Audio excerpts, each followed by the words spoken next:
맨유 소식부터 말씀드리겠습니다. 아약스 분노할 만하다. 테나흐는 선수 이어서 스텝까지 급습했다. 아약스가 화가 날 만하다. 에릭 테나흐 감독이 맨유 이적 후 선수는 물론 스텝까지 데려간다. 영국 언론 메트로는 테나흐 감독이 새 분석관을 영입했다. 또다시 아약스를 급습했다고 보도했습니다. 테나흐 감독은 지난 7월 아약스를 떠나 맨유의 지휘봉을 잡았습니다.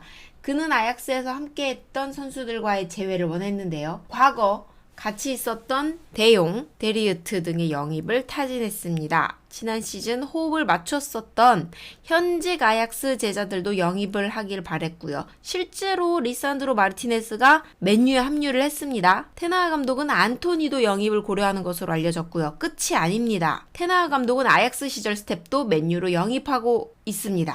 우선 미첼 판데르하흐는 아약스를 떠나 테나흐 감독과 함께하기를 결정했다. 테나흐 감독은 케빈 케이지 분석관의 합류도 설득했습니다. 테나흐 감독 체제에서 중요한 역할을 했는데요. 아약스가 막을 힘이 없었다고 합니다. 아약스는 맨유의 대규모 영입에 분노한 바 있습니다.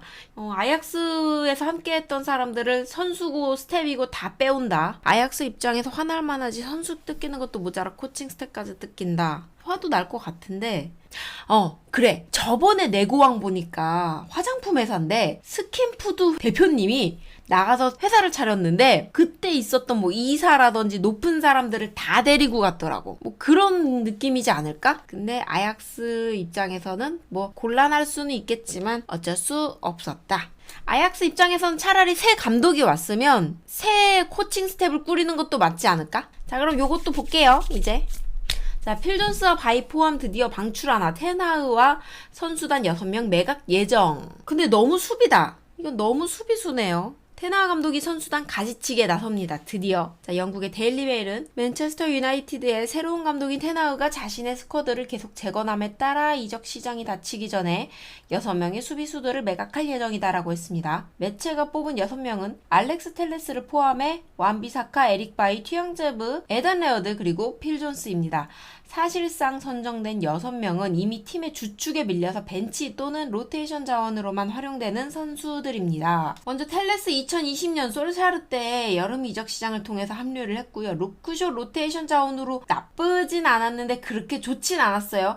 정교한 왼발 킥력 좋습니다. 날카로운 크로스, 간혹 터지는 중거리 슈팅 좋습니다. 하지만 수비에서는 살짝 아쉬웠어요. 성급한 수비력이 있었고 실수도 좀 있는 편이라 입지가 좀 줄어들었다. 다가오는 시즌에는 더욱 자리가 없을 것으로 예상을 하는데요. 테나흐 감독이 맨유 부임 이후 첫 번째 영입으로는 왼쪽 풀백을 소화할 수 있는 말라시아가 왔습니다. 그래서 왼쪽 풀백에만 루크쇼, 텔레스, 말라시아입니다. 결국에 맨유는 텔레스 매각할 예정이라고 하는데 로마노 기자에 따르면 세비야가 관심을 보내고 있다라고 합니다. 완비사카도 떠날 것으로 보여진다는데요. 완비사카는 성공률은 너무 높은 태클 능력이 있으나 공격할 때 마무리와 크로스가 아쉽습니다.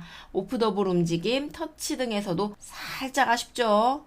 그리고 달롯한테 안 밀릴 줄 알았는데 막상 달롯이 굉장히 잘해줘가지고 주전자리를 내주게 됐습니다. 유리몸의 대명사 있는지도 몰랐던 에릭 바이와 필 존스까지 떠날 가능성이 높아지고 있습니다. 에릭 바이는 무리뉴 감독이 이끄는 로마와 연결되고 있다고 하고요. 필 존스는 우선 이적설이 없어요. 근데 우선 루니가 데려간다 뭐 이야기는 있는데 잘 모르겠습니다. 맥과이어를 포함해서 린델레프, 바란이 있고 이번에 마르티네스까지 합류하게 되면서 센터백 자원이 넘쳐난다고 합니다. 맨유는 두 선수의 매각을 통해 우선 죽음 문제를 해결하려는 계획입니다. 우측 윙백 포지션을 소화하는 레어드는 임대를 떠날 것으로 보입니다. 튀앙제브는 프리시즌 투어에도 합류하지 않은 만큼 팀을 떠날 것으로 보입니다.